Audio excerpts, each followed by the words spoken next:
There is a study most people never hear about. Researchers showed women two identical men, same face, same height, same smile. One was photographed in front of a modest apartment, the other in front of a luxury home, the same man. The ratings were not close. Now here's what that study actually means, and it's not what you think. Marcus is 22 years old. He has $340 in his checking account and a bus pass. He goes on a first date. She's polite. She has somewhere to be after. He texts the next day. She reads it. She doesn't reply. Marcus is 34. $730,000 quietly invested. Same city, same coffee shops. Different outcome every single time. Marcus is 43. $9 million. He checks his phone. 6 new messages. Women he hasn't spoken to in years. One from the woman who had somewhere to be. What changed?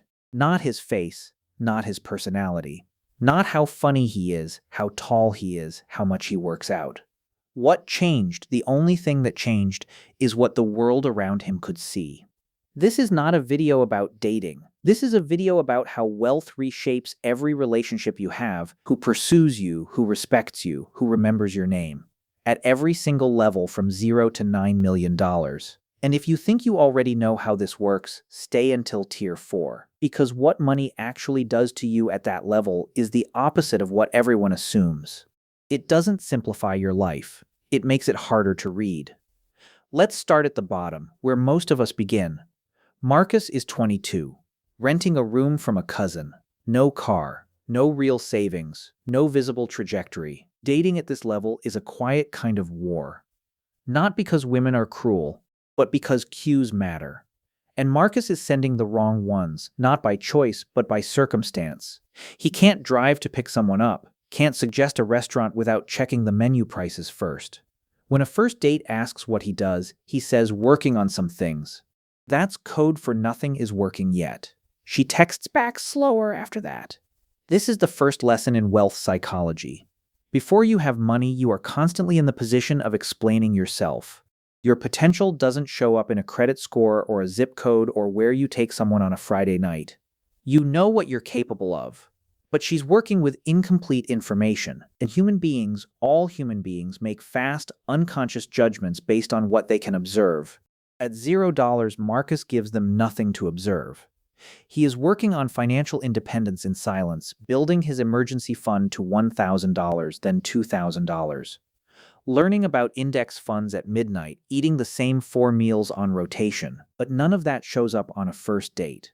He is invisible. Not because he lacks worth, but because wealth building in the early stages is entirely internal. And the world doesn't reward what it can't see. Marcus is 25. He has $18,000 saved. A used car, his own apartment, a job with a real salary, and a Roth IRA he contributes to every month. Something shifts. Not dramatically. He's not pulling up in a Porsche. But he can suggest a dinner without anxiety. He doesn't check his bank account before saying yes to a weekend trip. He has a mattress frame, actual furniture, a kitchen with food in it. The shifts are small, but they're real. Women at this level start to notice something different in how Marcus moves. He's not tense about money. He doesn't deflect questions about his life with vague answers. He has a direction. He's executing a plan. Here's what's actually happening underneath the surface. When you reach this range in your personal finance journey, you stop radiating scarcity. Scarcity is loud even when you're not talking. It's the way you hesitate, the way you flinch, the way you calculate before you decide. By $18,000 saved and a clear financial independence roadmap, Marcus has stopped calculating in front of people.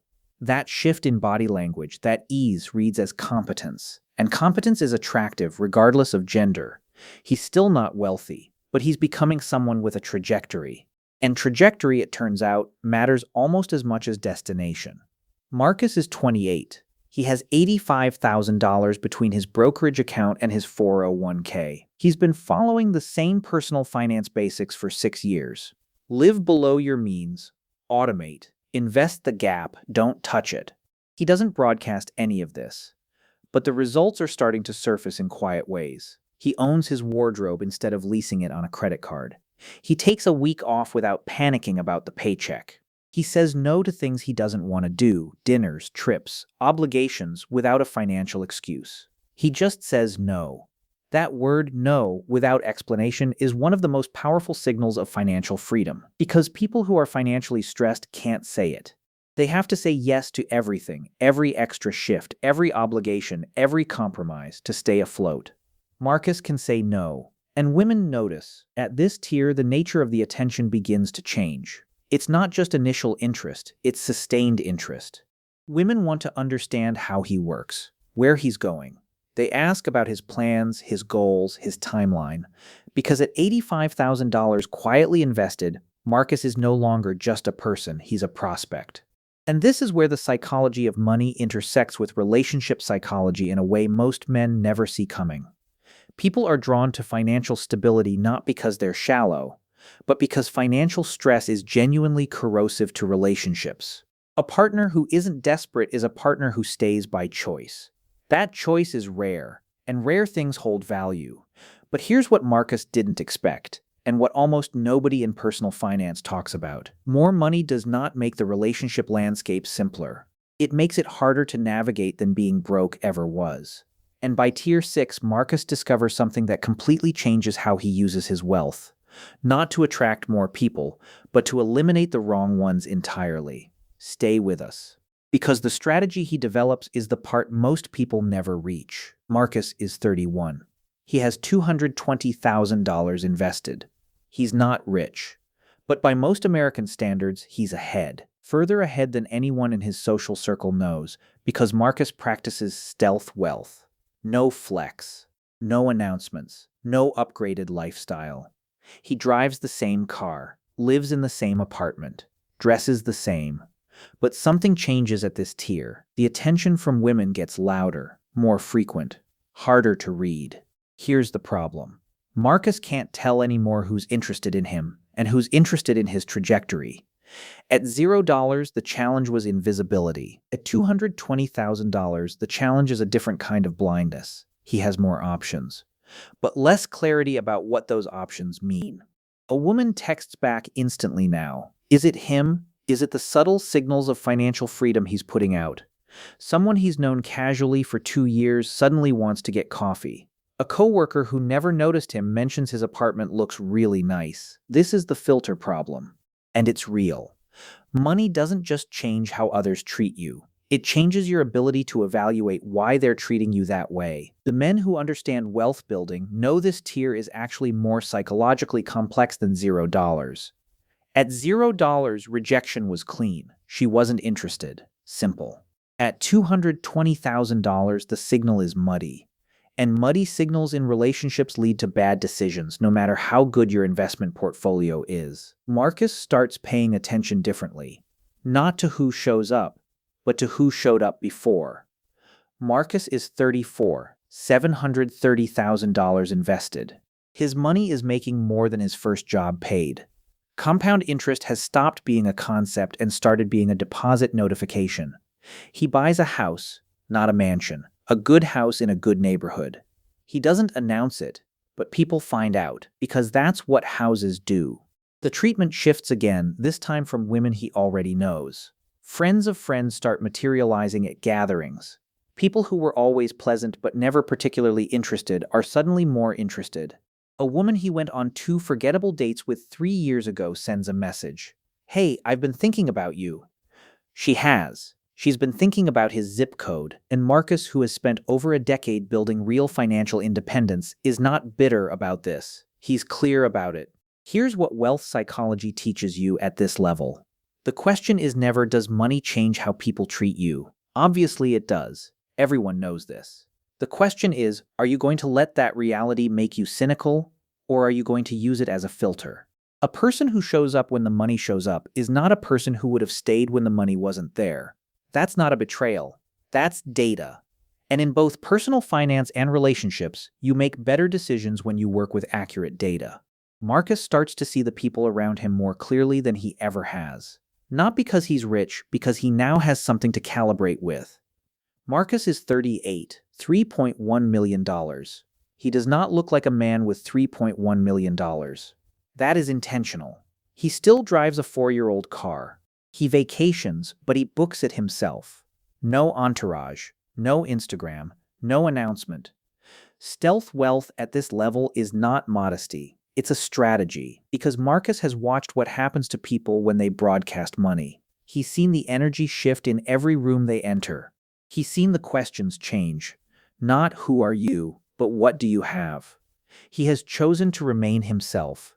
And that choice, that refusal to let the net worth define the presentation, is the single most powerful filter he has ever built. Here's what stealth wealth does to relationships that almost no personal finance channel will tell you. It eliminates an entire category of attention. The women who are drawn to displays, the car, the watch, the table at the restaurant, they never find Marcus. He doesn't give them anything to respond to. What's left is a smaller pool, but a cleaner one. The women who are interested in Marcus at this tier are interested in Marcus, not his portfolio, not his potential, him, his money mindset, his stability, his quiet, his direction, the fact that he doesn't need to impress anyone. That quality independence from external validation is ironically one of the most attractive things a person can project. And it's only possible when financial freedom is real. Marcus is 43, $9 million. He gets the texts now. The ones from numbers saved under names he barely remembers. The invitations, the reconnections, the women who always thought he was interesting. He reads them. Sometimes he replies. Mostly he doesn't, because Marcus has figured out the final truth that money teaches you, the one that takes a decade and a net worth with 7 figures to fully understand. The goal was never to be chosen by more people. The goal was always to be in a position where you could do the choosing. Financial independence is not about the number. It's about the freedom the number creates. The freedom to say no. The freedom to say yes without calculation. The freedom to walk into any room, any conversation, any relationship, without needing anything from the person across from you. That lack of need is more powerful than any luxury item, any status symbol, any display, because it's real. It can't be faked for long. And the people worth keeping in your life recognize it immediately. At $9 million, Marcus is not more lovable than he was at $0. He is not more interesting. He is not a better person. He is the same person, with one fundamental difference. He has options. And options in both wealth building and in life are what every form of real freedom is made of. Here's what every tier of Marcus's journey has in common. The personal finance principles never changed. Live below your means. Invest the difference. Build your emergency fund. Automate your savings. Don't touch the compound interest. Stay boring with money so your life can be interesting everywhere else. The treatment changed. The attention changed. The options changed. But the system that built it all was the same from day one. If you're at tier 1 right now, invisible, building in silence, you are exactly where Marcus was. And what you do in the next 3 to 5 years determines every tier after it. If you want to follow the exact wealth-building framework Marcus used from $0 to financial independence, start with the video on screen right now. It breaks down the system step by step. No fluff, no shortcuts. Just the real math. And if this video made you think, drop a comment. Tell us what tier you're in. No judgment, just data. If you're new here and this is the kind of content you want more of, subscribe. We put out 1 video a week, no filler, just the stuff that actually matters. Marcus would want you to know, the silence is worth it. The quiet years of building are worth it. Because the day you stop needing to impress anyone, that is the day your life actually starts.